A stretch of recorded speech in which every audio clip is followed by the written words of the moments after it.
Irmãos, por gentileza, eu quero convidar você a abrir a sua Bíblia comigo no Evangelho de Lucas, lá no capítulo 12.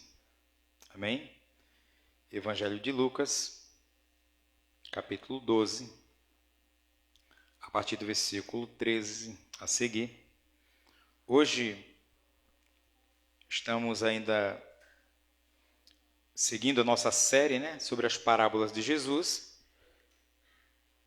Considerando que domingo passado nós terminamos pregando, ensinando sobre a parábola da grande ceia. Então vamos considerar que domingo foi a nossa 10ª parábola. Amém? E hoje vai ser a nossa 11ª parábola. E hoje nós vamos estudar, aprender sobre a palavra de Deus, sobre os ensinamentos de Jesus, na parábola do rico insensato. Amém? Você encontrou aí no Evangelho segundo São Lucas, capítulo 12, versículo 13 a seguir. Amém? Nesse ponto, um homem que estava no meio da multidão lhe falou: Mestre, ordena meu irmão que reparta comigo a herança. Mas Jesus lhe respondeu: Homem, quem me constituiu juiz ou partidor entre vós? Então lhes recomendou: Tende cuidado e guardai-vos de toda e qualquer avareza, porque a vida de um homem não consiste na abundância dos bens que possui. E lhes proferiu ainda uma parábola, dizendo: O campo de um homem rico produziu com abundância, e arrazoava consigo mesmo, dizendo: Que farei? Pois não tenho onde recolher os meus frutos. E disse: Farei isto: destruirei os meus celeiros, reconstruí-los-ei maiores, e aí recolherei todo o meu produto e todos os meus bens. Então direi à minha alma: Tens em depósito muitos bens para muitos anos. Descansa, come, bebe e regala-te. Mas Deus lhe disse: Louco, essa noite te pedirão a tua alma. E o que tens preparado, para quem será? Assim é o que entesoura para si mesmo e não é rico para com Deus. Amém? Glória a Deus. Está aí, Nosso texto base, de onde é relatado, a parábola do rico insensato. E como a gente vem falando, Jesus sempre ele usa de algo que estava acontecendo ali, de uma situação, para trazer um ensinamento. E daí não foi diferente, O que acontece é que Jesus estava trazendo algumas admoestações, se a gente for ler a partir do capítulo 1, a partir do versículo 1 do capítulo 12, a gente vai ver Jesus trazendo algumas admoestações, algumas instruções ali para os discípulos, para os seus ouvintes. E o que parece mais é que esse homem aqui, ele na realidade não estava muito atento ao que Jesus estava falando. Parece que a preocupação dele, a forma dele fazer essa pergunta, parece que ele estava ali, mas ele estava focado no problema dele o tempo todo e não preocupado com aquilo que Jesus estava ensinando.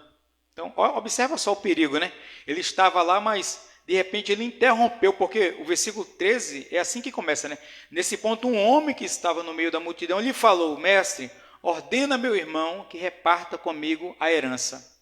Bom, e foi a partir daí que Jesus ele vai falar sobre essa parábola, que vai tratar a mensagem dessa parábola, o ponto crucial, fundamental dela, a respeito da avareza. É aí que Jesus vai tratar. Então observa que Jesus ele vê a situação, a situação que aquele homem de certa forma quer colocá-lo diante da situação para que ele resolva. E Jesus na realidade o que ele afirma aqui é que ele não veio com essa prerrogativa de resolver os problemas de ordem de herança, como aqui é colocado, ainda que alguns mestres, alguns rabis, na época, eles ajudavam muito do povo judeu com essas causas, mas isso não parecia importante para Jesus. E até outra coisa também, irmãos, o texto não deixa claro a gente entender a posição desse homem, se ele de fato estava sendo, digamos assim, se o irmão dele estava deixando de repartir a herança com ele de alguma forma, ou se ele estava querendo algo a mais do seu irmão, não sei, a Bíblia não deixa claro, mas de certa forma Jesus começa a falar aqui sobre aquilo que estava no coração daquele homem, porque Jesus vai tratar sobre a avareza, e esse é o tema principal dessa parábola, é isso que consiste esse assunto do qual nós vamos falar aqui. Então veja só, quando o homem lhe pede para julgar sua causa, Jesus entra com esse ensinamento aí, tá? Então vamos observar, na realidade, o intuito de Jesus de trazer essa palavra não apenas para aquele homem, mas para todos que estavam ali com ele. Porque Jesus se dirigiu mais uma vez à multidão, e como o texto diz assim, ele proferiu ainda uma parábola, e Jesus começa a contar essa parábola a fim de ensinar aquele homem e ensinar todas aquelas outras pessoas que estavam em sua volta. Irmãos, é muito natural da gente como ser humano estar muito ligado às coisas dessa vida. É claro que, a princípio, nós vamos pensar assim como qualquer pessoa, né? Mas eu preciso comer, mas eu preciso vestir, mas eu preciso calçar. E é verdade que nós precisamos. Irmãos, a Bíblia ela nunca entra em contrariedade com aquilo que realmente é princípios para que a gente possa viver por ele. Ou seja, Deus sabe, Jesus certa vez falou, a respeito disso, dizendo assim, o que é mais importante? Jesus fala, é o corpo, ou é as vestes? É claro que a gente entende que o corpo é mais importante. E Jesus disse, se Deus deu o corpo, ele vai prover as vestes. Aí Jesus pergunta no mesmo texto, dizendo assim, o que é mais importante? É o ventre ou a comida? E é claro que é o ventre, que é a barriga, o estômago nosso. Se Deus nos deu um estômago que ele sabe que precisa ser suprido por alimento, ele nos dará o alimento. Então, é claro que Deus sabe da nossa necessidade, só que a Bíblia começa a pontuar, na realidade, aquilo que sempre há de importância para a nossa vida. Você lembra de domingo passado da parábola da grande ceia? De forma alguma, a Bíblia proíbe o casamento. De forma alguma, a Bíblia proíbe a família. De forma alguma, a Bíblia proíbe o trabalho. De forma alguma. Só que Jesus sempre começa a ensinar as coisas do ponto de vista da prioridade, daquilo que de fato nós devemos ordenar na nossa vida. Jesus sempre traz essa ideia de saber ordenar e colocar na nossa vida exatamente os pontos necessários e nunca querer honrar coisas ou pessoas acima de Deus. Então, Jesus não era contra, de repente, alguém ter uma herança e se estava sendo, digamos assim, roubado quanto aquilo, Jesus, de forma alguma, ele iria ignorar aquela pessoa, procurar os juízes da sua cidade, procurar os advogados, para poder entrar com uma ação e ter aquilo que pertence a ele. Não, não é isso. Mas Jesus estava ensinando, de fato, o que há dentro do coração do homem. Irmãos, e esse ensinamento de hoje é algo muito importante para a nossa vida, porque quando a gente começa a olhar para as Escrituras, a gente vai ver que a Bíblia ela não condena a riqueza, Não, a Bíblia não tem nada contra as riquezas, contra a pessoa ser rico ou deixar de ser rico, não, de forma alguma. Mas o que é que a Bíblia vai mostrar aí, irmãos? Vai mostrar que Deus, ele deve estar acima de tudo, como soberano e cuidador da nossa vida. É isso que a Bíblia vai nos ensinar. É isso que ela vai colocar para nós de forma específica, Que o nosso cuidado, ele provém do Senhor. Salmos declara isso, na verdade, em Salmos, o Salmo 127, diz que se o Senhor não edificar, é em vão o trabalho de quem edifica. Isso de forma alguma vai contradizer o não trabalho. O Senhor não diz, olha, fique à vontade, não faça nada que eu vou prover na sua vida. Não, não é isso que a Bíblia ensina. A Bíblia diz que nós temos que correr atrás, na verdade, que a gente tem que batalhar, que a gente tem que buscar, que a gente tem que trabalhar sim, mas sempre entender que Deus está no controle de todas as coisas. Outra coisa que essa parábola vai nos ensinar de fato, enxergar a Deus com essa soberania. Amém? Então, vamos lá. Dessa forma, a gente deixa aqui essa parte como introdução, Quando Jesus ele é questionado, ele é perguntado, digamos assim, ele é colocado para julgar essa causa, a forma que esse homem pergunta para Jesus, de repente, no meio de um sermão de Jesus, né, manifesta uma preocupação. E aí que é interessante isso daí, irmãos. Isso aí que é interessante, voltando a falar disso. Porque, às vezes, a pessoa julga a situação dela mais importante do que Deus. Veja só, se a Bíblia diz, irmãos, e na oração que Jesus faz, e por sinal a oração que Jesus ensina, essa oração do Pai Nosso, ela é uma oração, irmãos, tremenda, né? Quando a gente começa a entender, irmãos, nada do que é escrito, do que foi escrito foi por acaso, cada palavra, cada situação que Jesus ensina. Então, quando a Bíblia diz que nós devemos orar para que o reino de Deus venha até nós, observa que o reino de Deus não é um reino de injustiça, ele é um reino de justiça. Irmãos, nós aqui na terra vivemos num lugar, ou num reino, vamos dizer assim, um reino do homem. E no reino do homem, há injustiça no reino do homem. Há desigualdade no reino do homem. E não existe em lugar do mundo algum que vai haver uma igualdade. Pode até diminuir. Algumas nações podem de repente distribuir melhor, pode ter mais oportunidades, não sei. Mas uma coisa é certa, irmãos, o homem, ele não é justo. A Bíblia diz que o homem, com toda a sua justiça, ele é injusto. Então não existe, né, dentro da questão do reino do homem, uma justiça, uma plenitude de justiça. Mas a Bíblia diz que quando nós oramos, e certamente o reino do Senhor virá, amém? O reino do Senhor virá, né, na oração, venha o teu reino, ou seja, uma hora o reino de Jesus, ou seja, o Cristo, ele vai reinar aqui nessa terra. Aí sim, as pessoas vão ver o que é um cuidado realmente de um rei soberano sobre toda a terra. É essa a ideia. Agora, a igreja, é claro que Jesus está ensinando aqui para seus ouvintes. Essa parábola, irmãos, ela vai tratar, claro, com todos quanto a queiram receber, mas principalmente com os ouvintes da palavra de Deus. Para quê? Para que a gente possa se desvencilhar de coisas que podem nos tirar do caminho ou da direção. Observa que esse homem estava, de certa forma, tão preocupado com as coisas terrenas, né, que de certa forma ele não levou em consideração o ensinamento que Jesus estava trazendo ali. E ele interrompeu falando isso, e bom, que isso gerou uma oportunidade para esse ensinamento de Jesus aqui. Jesus, de certa forma, ele começa até antes de contar a parábola, né? Antes de contar a parábola, que ela começa propriamente no versículo 16.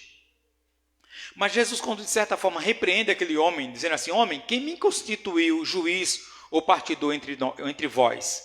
Aí Jesus, olha, ele já começa a detalhar, ele já começa a pontuar na realidade aquilo que ele vai falar na parábola. Então está no versículo 15, olha o que ele fala. Então, lhes recomendou: tende cuidado e guardai-vos. Veja a advertência de Jesus. Tende cuidado e guardai-vos de toda e qualquer avareza, porque a vida de um homem não consiste na abundância dos bens que ele possui. Irmão, vê que frase maravilhosa. A vida de um homem não consiste na abundância dos bens que ele possui. Irmãos, é claro que quando a gente fala do reino do homem e do reino de Deus, digamos assim, há uma diferença muito grande, né? Os valores são muito diferentes. Os valores são muito diferentes. Eu gosto de procurar entender Deus, né, na minha mente limitada e racional, que Deus, ele é um Deus que sempre se manifestou como Deus que é. É verdade? Deus sempre se manifestou como Deus que é. Foi assim que ele se revelou para Moisés, quando Moisés disse: Senhor, e quando perguntares o teu nome, o que é que eu digo? Ele diz assim: diga ao povo que eu sou. Isso daí é muito tremendo. Há uma revelação para nós aqui muito, muito grande, porque ele diz que ele é o Deus que é. Amém? Ele é o Deus que é. Então, a gente não mede Deus por aquilo que ele faz. Se é que a gente pode medir Deus, né? Isso é apenas uma figura de linguagem, mas o nosso relacionamento com Deus, o nosso convívio, ou a nossa percepção de que ele é Deus, é por aquilo que ele é. Amém? Então, essa é a ideia do reino espiritual, do reino de Deus. Dentro do reino do homem, o homem ele é medido como? Por aquilo que ele tem. Não é verdade? As pessoas dizem assim: olha o carro que ele tem, mas olha o celular que ele tem, olha o emprego que ele tem. É sempre assim que o homem mede o outro. Não é verdade? Sem conhecer, sem saber do íntimo da pessoa, quem de fato ela é. As pessoas são conhecidas por aquilo que elas têm, né? Infelizmente. E na realidade, Jesus diz que a vida de um homem não consiste na abundância do que ele tem, dos seus bens. Isso é glorioso, isso é muito maravilhoso. Ou seja, Deus é aquele que vê o homem na sua essência. E nós, é claro, isso é um ensinamento para a gente. Não é verdade? É um ensinamento para a gente, para quê? Para que a gente não possa olhar as pessoas e valorizar as pessoas por aquilo que ela tem. Aí muitas vezes surge o quê? A discriminação. Não é verdade? Ah, fulano tem, né? O mundo tem muito disso, né? Olha, você só se junta com quem tem, não é verdade? Ah, isso, aquilo, outro, fulano tem, e o outro não tem. E o mundo tem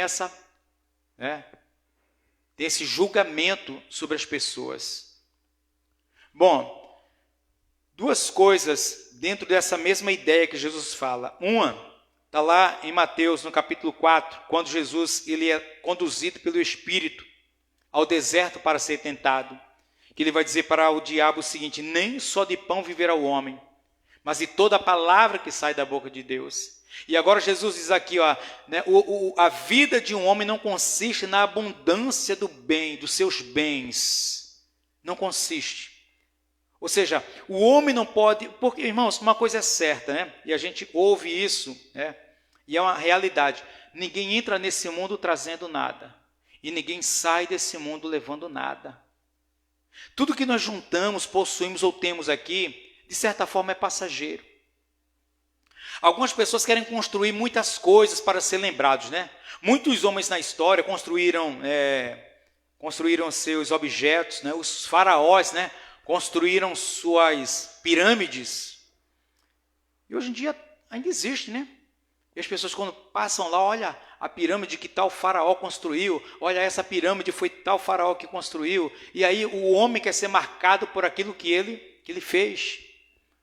Mas só, irmãos, que quando ele vai embora, quando ele parte, nada do que ele fez aqui na terra, nada do que ele produziu aqui na terra, ele vai conseguir levar. Tá? Então, Jesus já começa ensinando assim, que a vida de um homem não consiste na abundância dos seus bens. O que Jesus começa a detectar aqui, irmãos, e que eu quero ver com você, é os sintomas da avareza. Veja só, Jesus ele conta essa parábola, como a gente leu, e Jesus vai identificar os sintomas. Qual o sintoma da avareza? Como identificar se eu sou uma pessoa avarenta? Tá? Então, vamos colocar assim, irmãos, quando alguém é avarento, o centro de todas as coisas é o eu. O centro de todas as coisas é o ego, é a própria pessoa. E a gente pode ver isso aqui nos versículos 17 e 18 do texto que estamos lendo, né? Lucas 12, 17 e 18 diz assim, olha. E arrazoava consigo mesmo, dizendo: que farei, pois não tenho onde recolher, veja só, os meus frutos. 18. E disse: farei isto, destruirei os meus celeiros, reconstruí-los-eis maiores, e aí recolherei todo o meu produto e todos os meus bens. Então veja só, irmãos, ele fala dos meus frutos, meus celeiros, meus produtos, meus bens. Ou seja, o centro dessa pessoa é ela mesma. Então, o avarento, irmãos, é alguém que tem sede de ter mais. É aquele que tem sede de possuir mais. Ou seja, ele é o objeto de todas as coisas. E observa que dentro dessa parábola, Jesus conta como esse homem já é uma pessoa rica. Né? Ele já é alguém que, pela ideia aqui, ele trabalha no campo, ele é um fazendeiro, ele é um agricultor, né? E ele é um campo de um homem rico. E é assim que Jesus começa a contar, que ele já é um homem rico. Veja só, no versículo 16 diz isso, né? Ó, parte B. O campo de um homem rico produziu com abundância. Ou seja, ele já era rico. Ele não enricou a partir dessa safra, não. Ele já era rico. Aí, de repente, naquele ano, ele explodiu. A colheita dele foi uma colheita extraordinária, que ele nem imaginou. E veja só, e ele quando se depara com aquilo lá, ele fica entusiasmado, ele fica olhando só exatamente para dentro dele, para o seu querer, para a sua necessidade. É isso que marca uma pessoa avarenta. Ou seja, esse não é um princípio da vida de um cristão. Não. Isso não é um princípio da vida de um seguidor de Cristo. Esse não é um princípio na vida de uma pessoa que realmente ela entende a mensagem do Evangelho.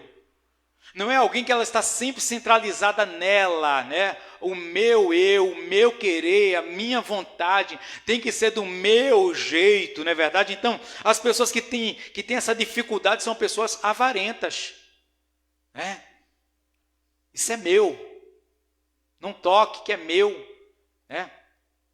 As minhas coisas. Então, isso começa a mostrar sintoma de avareza. E Jesus começa a ensinar para aquelas pessoas que estavam ali, e principalmente para aquele homem que pediu para Jesus julgar a causa dele. Ou seja, de alguma forma eu penso que Jesus enxergou naquele homem avareza. Né? Avareza, de alguma forma, pois Jesus não ia ensinar essa palavra por ensinar. Em segundo lugar, aquele homem não reconhece o cuidado de Deus. Ele não reconhece o cuidado de Deus. Porque, irmãos, quando alguém diz assim, como esse homem falou aqui, ó, ele falou, os meus frutos, meus celeiros, meu produto, meus bens. Irmãos, nós que somos convertidos, o que a gente tem para dizer que é nosso? Nada, não é verdade? Porque a gente sabe que quem nos dá as coisas é quem? É Deus. E sabe o que é o mais importante disso? É a gente voltar para o texto lá de Mateus 6, né? Quando Jesus começa a ensinar, ali no Sermão da Montanha, acredito que, se não me falha a memória, capítulo 6, Jesus começa a ensinar a questão justamente ali sobre a solicitude da vida. Né? Ou seja, Jesus começa a dizer ali o que eu falei, vou repetir. O que é mais importante? É o corpo ou é a vestimenta? É o estômago ou é a comida? Irmãos, observa que se Deus nos dá coisas perecíveis, se Deus nos dá coisa que são, digamos assim, de segunda necessidade, é porque Ele já proveu a de primeira. O corpo é mais importante, então Deus já te deu um corpo. Deus já te deu um estômago, não é verdade?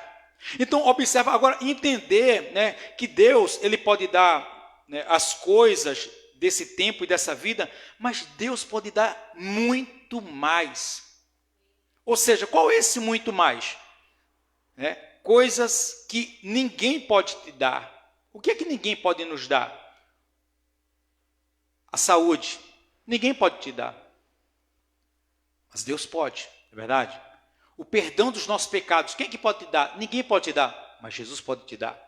A salvação eterna. Homem nenhum pode te dar, mas Jesus pode te dar. Então, observe, irmãos, que Ele não apenas nos dá o que é para esse tempo, mas Ele é capaz de nos dar coisas que ninguém nesse tempo pode nos dar, e nos dá aquilo para uma vida eterna. Então, esse homem, ele não reconhece o cuidado de Deus. Ele, na realidade, nesse texto aqui, a gente vê que ele não ama a Deus. O amor dele está ligado a Ele. E isso é muito sério. Vamos ver aqui um texto em 1 Timóteo, no capítulo 6.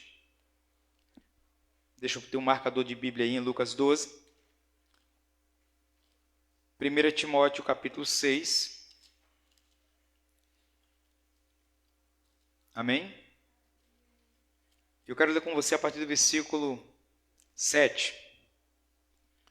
1 Timóteo, capítulo 6, versículo 7.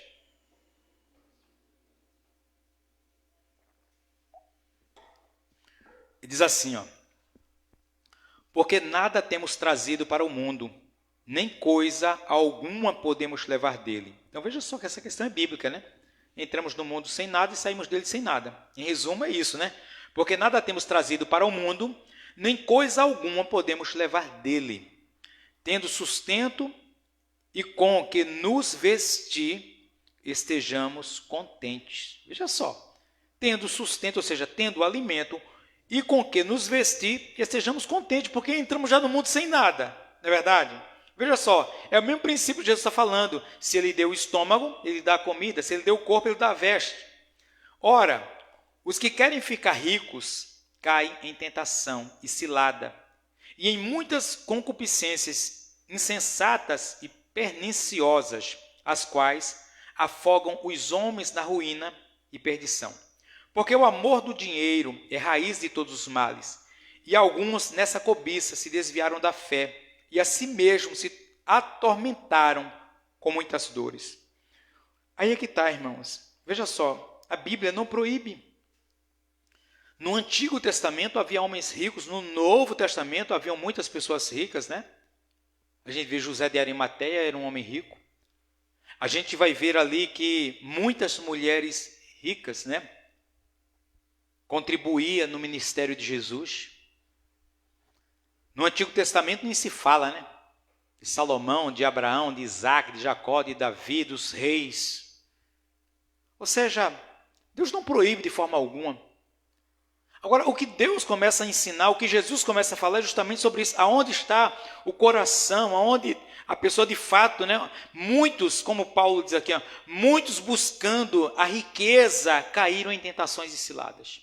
Se envolveram com coisas, né, que não deveriam se envolver. Fizeram de tudo porque muitas vezes, irmãos, é interessante demais essa questão da riqueza, né, do dinheiro. Tanto é que Jesus vai falar sobre isso, né? Aonde está o nosso coração. Vamos ler mais alguns textos aqui. Vamos voltar lá para Lucas. Lucas capítulo 12 ainda, versículo 34. Lá onde você deixou o seu marcador. Lucas 12, versículo agora 34.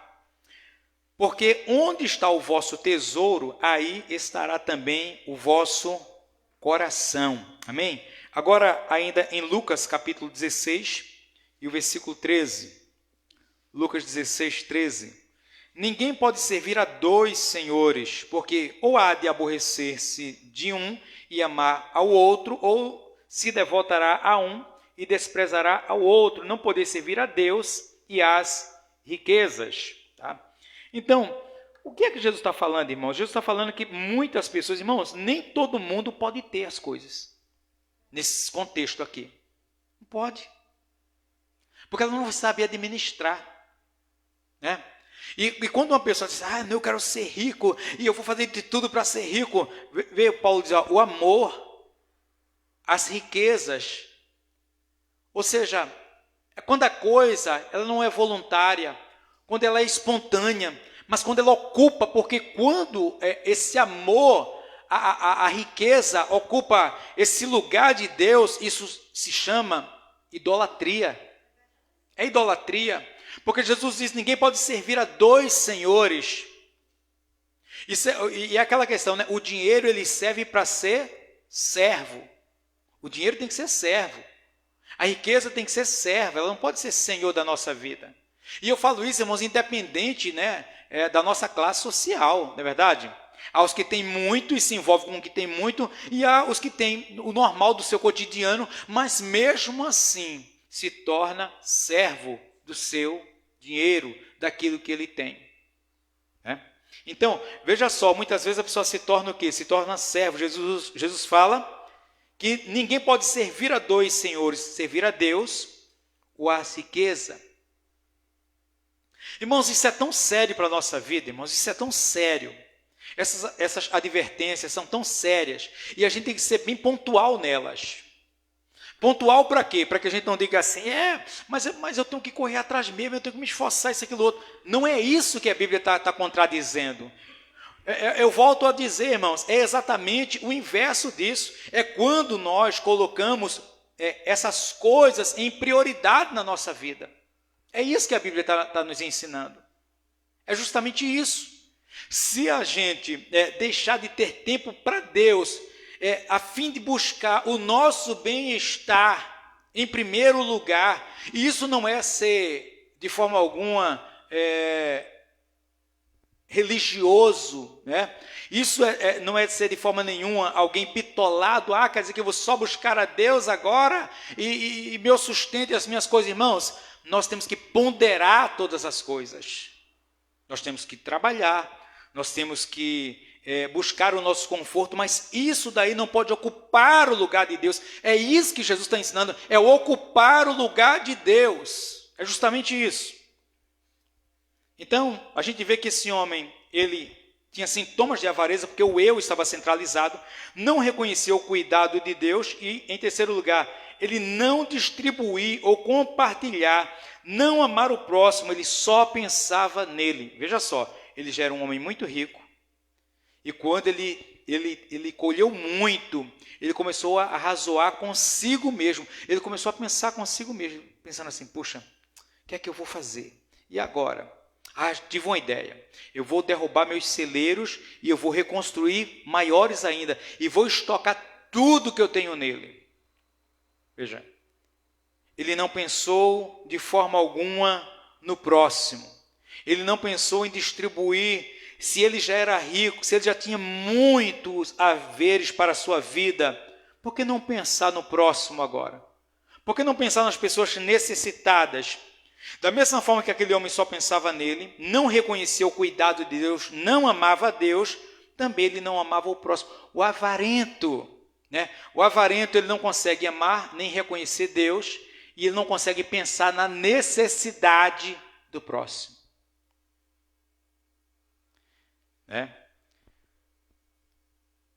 Se a gente for observar, irmãos, para esses ouvintes de Jesus aqui, para esses ouvintes de Jesus, eram pessoas que muitas vezes tinham apenas, vamos dizer assim, uma peça de roupa, né, para poder sair, que tinha ali muitas vezes a comida diária, a comida cotidiana.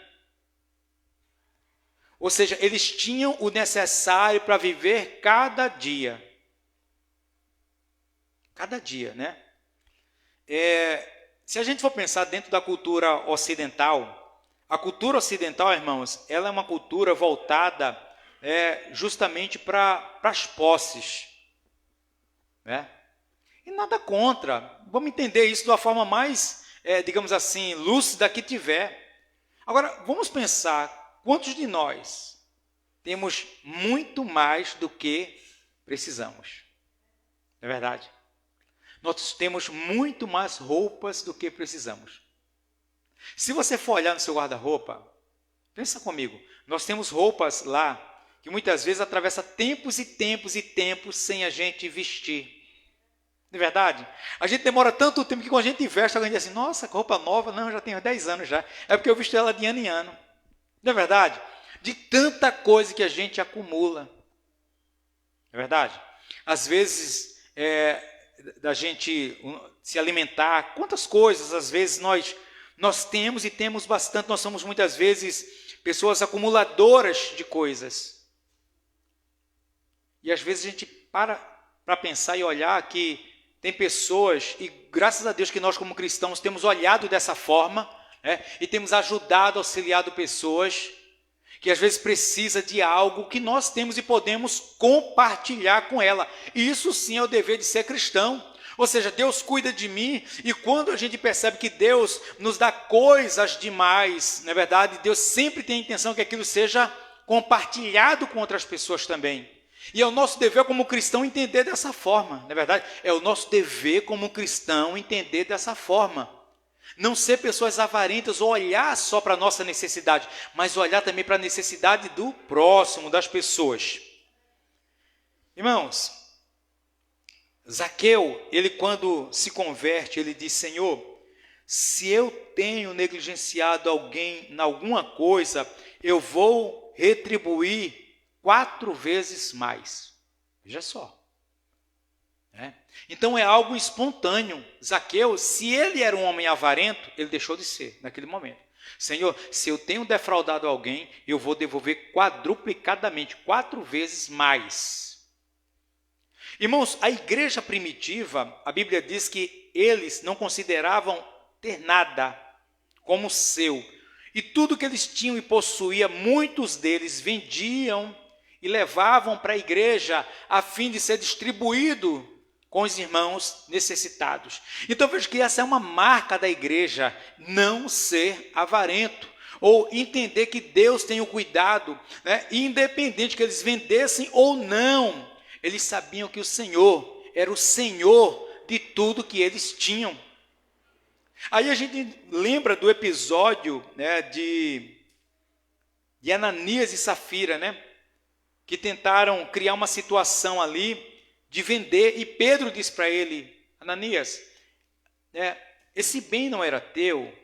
Se você não vendesse, ele era seu. Se você vendesse, o dinheiro era seu. Você não era obrigado a dar nada para a igreja. O teu problema é que você mentiu contra o Espírito Santo.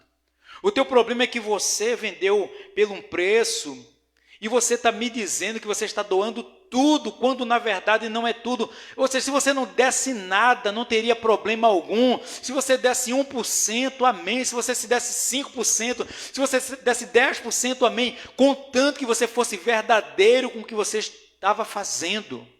E aí a gente vai ver que aquela igreja, irmãos, né, de uma forma geral, era uma igreja espontânea. Ninguém obrigava ninguém a fazer nada, mas a marca da igreja é justamente essa, né? A marca da igreja é essa, de não ser avarento, ou seja, de não pensar só nele, de entender que Deus está acima de tudo. Ele ama a Deus, Deus que tem o cuidado de todas as coisas e que ele ama também o próximo. Quarto lugar, esse homem, ele não entendeu o seu tempo, e Jesus ensina isso. Irmãos, o homem pode comprar todas as coisas, mas ele não compra dia de vida. Ah, não, pastor, tem muita gente que usa tratamento aqui, irmão. Quando Deus quer, meu irmão, quando Deus chama, o homem ele pode fazer o que ele quiser. Ele vai no dia que Deus chamar, e ponto final. Ponto final.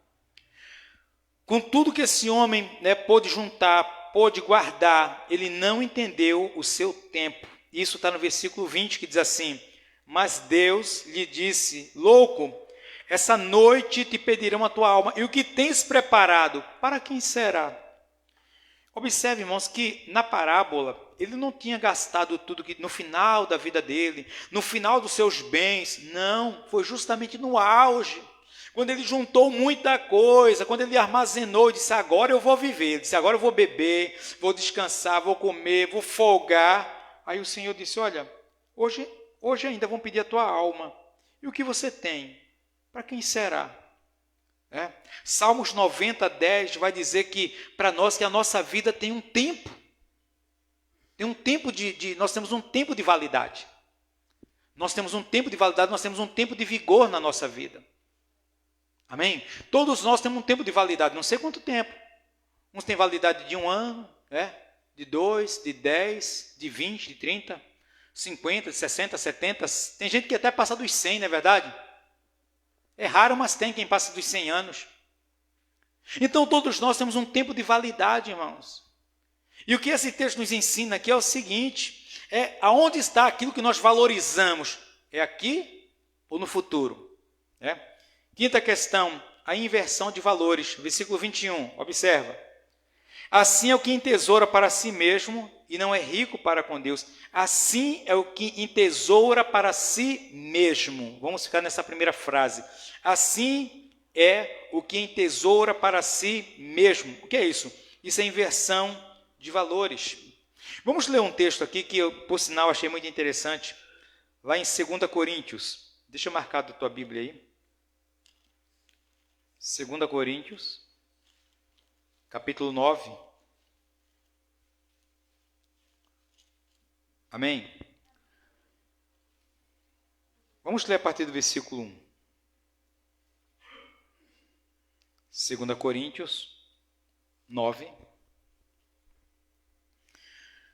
Ora, quanto à assistência a favor dos santos, é desnecessário escrever-vos, porque bem reconheço a vossa presteza, da qual me glorio junto aos macedônios, dizendo que a Acaia está preparada desde o ano passado, e o vosso zelo tem estimulado a muitíssimos.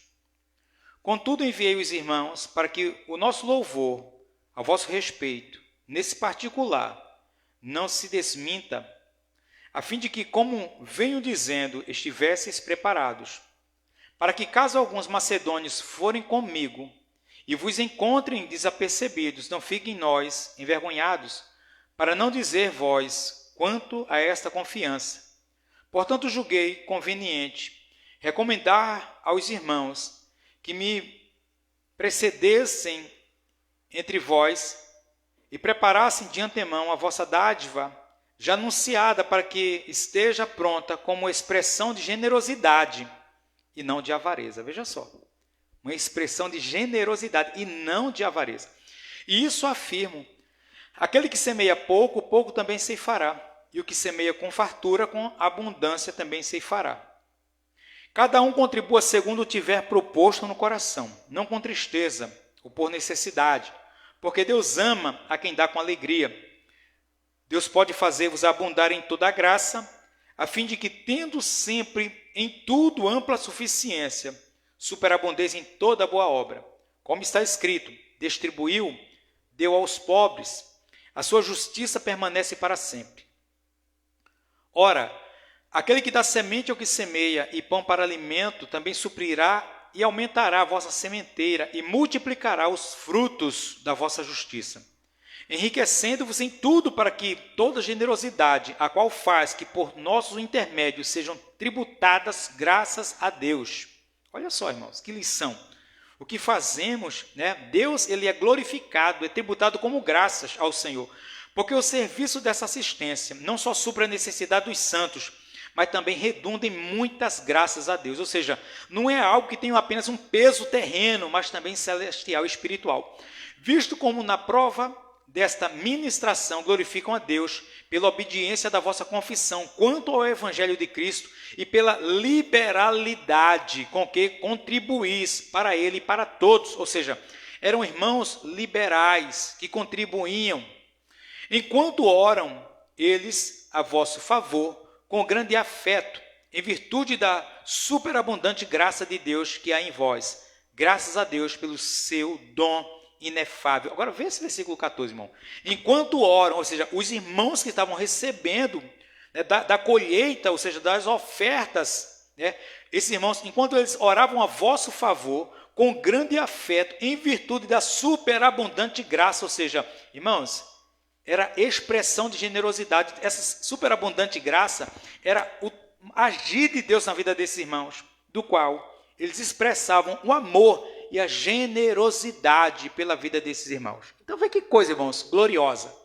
Vê que coisa maravilhosa. Eram irmãos totalmente ali, né, que estavam com o coração voltado para o reino de Deus. E olha o versículo 9 ainda, como está escrito: distribuiu, deu aos pobres, a sua justiça permanece para sempre. Porque Deus é aquele que dá semente para quem semeia e pão para quem come. Ou seja, não falta. Deus multiplica. Ou seja, Ele é o dono de todas as coisas. É aquele que cuida da nossa vida.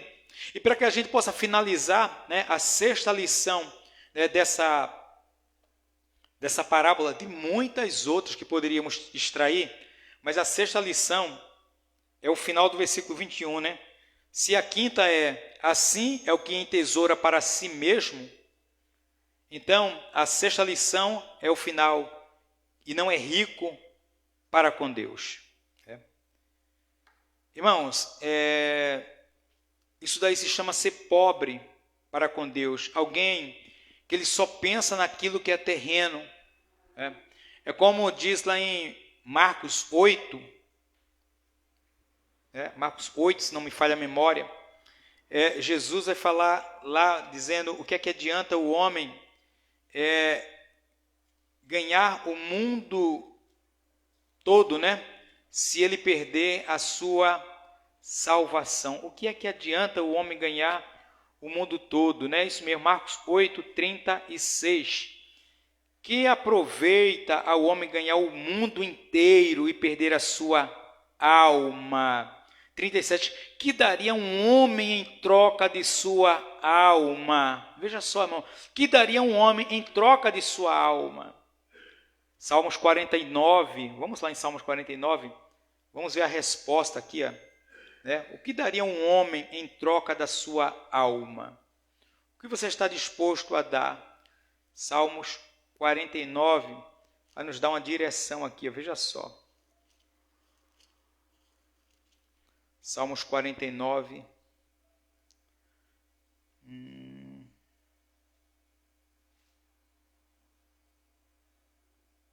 Vamos ver a partir do versículo 6. Dos que confiam nos seus bens e na sua muita riqueza se gloriam, ao irmão verdadeiramente ninguém o pode remir ou salvar, nem pagar por ele a Deus o seu resgate, pois a redenção da alma deles é caríssima e cessará a tentativa para sempre. Algumas versões vai trazer a ideia que cessariam todos os bens da terra e não conseguiria comprar a redenção ou a remissão de uma alma. Então veja só, certamente esse homem da parábola, ele se preocupou tanto com aquilo que ele tinha, que ele esqueceu de ser rico para com Deus. Ele era rico para com ele. Ele era rico naquilo que ele possuía nesse tempo. Mas você poderia perguntar, e eu vou te responder lá em Mateus 25. Vamos lá em Mateus 25, que eu vou te responder a seguinte pergunta: o que devemos fazer para ser rico para com Deus? Vamos lá em Mateus 25, a partir do versículo 31. Porque, puxa, o que eu posso fazer para ser rico para com Deus? E aí nós vamos ver aqui, irmãos, o que é ser rico para com Deus. Mateus 25, 31. Quando vier o Filho do Homem, na sua majestade, e todos os anjos com ele, então se assentará no trono da sua glória. E todas as nações, observa só, irmãos, isso se fala dos últimos dias. E todas as nações serão reunidas em sua presença. E ele separará uns dos outros, como o pastor separa os cabritos às ovelhas. E porá as ovelhas à sua direita, mas os cabritos à esquerda. Então dirá o rei aos que estiverem à sua direita: vinde, benditos de meu Pai, entrai na posse do reino que vos está preparado desde a fundação do mundo. Porque tive fome e me deste de comer, tive sede e me deste de beber, era forasteiro e me hospedastes, estava nu e me vestistes, enfermo e me visitastes, preso e foste ver-me. Então perguntarão os justos: Senhor, quando foi que te vimos com fome e te demos de comer? Ou com sede e te demos de beber? E quando te vimos forasteiro e te hospedamos, ou nu e te vestimos? E quando te vimos enfermo ou preso e te fomos visitar? O rei respondendo lhes dirá: em verdade vos afirmo que sempre que o fizeste a um desses meus pequeninos irmãos, a mim o fizestes. Irmãos, isto daí na realidade é acumular riqueza no céu. E veja só que não é uma coisa, eu vou fazer isso porque eu vou entesourar no céu. Não. Você vê que é uma coisa tão espontânea que os justos, ele vai dizer: mas Senhor, mas quando foi que nós te servimos? Porque nós não lembramos disso. Ele vai dizer: quando você fez aos necessitados, quando você fez por eles, você fez por mim. Então observa só que não é algo feito para adquirir fama, é algo espontâneo ao ponto de nem ficar na nossa lembrança, de nem ficar na nossa mente. Isso é entesourar. Aquele homem dessa parábola aqui, esse rico insensato, esse rico louco, o rico louco, ele se preocupou tanto com ele, o tempo todo com ele, que só entesourou para ele nessa vida. E quando ele partiu, ele era um homem pobre para com Deus. Ou seja, nós devemos entesourar no céu. Nós não devemos ter o coração: pastor, mas eu não sou rico. Irmãos, a questão da avareza não é uma questão de riqueza, não. Nós podemos ser avarentos dentro da nossa condição de vida. A avareza é a sede por ter mais e não pensar no próximo. Simplesmente isso. E esquecer que Deus está acima de tudo, reconhecer o cuidado dele, não amar a Deus e não amar o próximo. É justamente isso. O avarento, irmãos, ele nem ama Deus e nem ama o próximo. Tá? Então, fica aí essa instrução para a nossa vida. E hoje a gente finaliza, essa parábola aqui do rico insensato. E próxima semana, se o Senhor nos permitir, estaremos aprendendo com outra. Eu busco ali em Deus algo e espero. Quando o Senhor dá um tema, né, a gente se dirige para a parábola e a gente fala a respeito dela.